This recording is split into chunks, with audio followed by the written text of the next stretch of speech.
We do incremental short-term research looking at things that we believe are going to happen next. We then do studies that are sort of 3 to 5 years out, and then we do long-range studies which are 15 to 20 years out.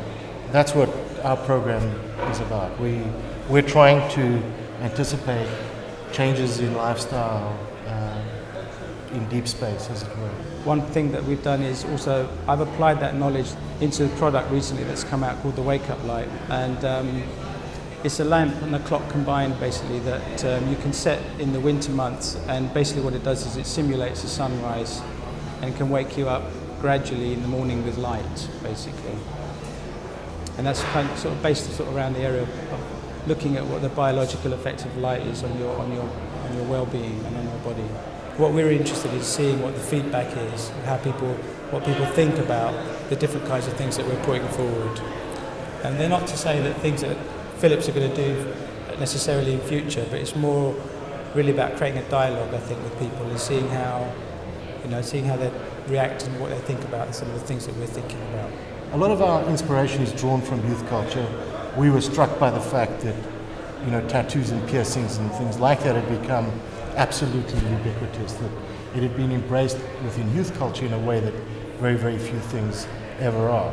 And so we started to essentially research what you could do with all of the sensing technology that existed, but that hadn't really been applied in the ways that we wanted to look at it. So we started to explore the space between apparel and human skin and activity within the skin. We started to develop applications around it.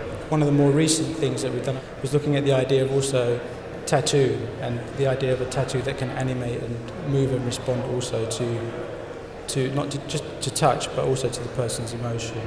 And that's something that we collaborated with a tattoo artist in Holland called Henk Schiffenmacher and a musician called Scanner.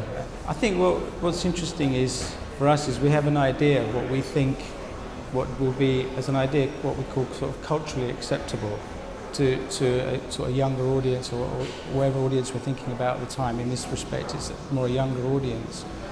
And also to think, one of the things that we're interested in is like how far do they think that something like this, it really is in the future. And the reaction that we've had back is, they think it's actually almost now, rather than sort of how far we're speculating, and those sorts of things are really interesting, and so the response we get is quite amazing. Do our concepts ever manifest themselves in the market? Directly, very seldom. Most of what we do influences, changes the culture of innovation within our company.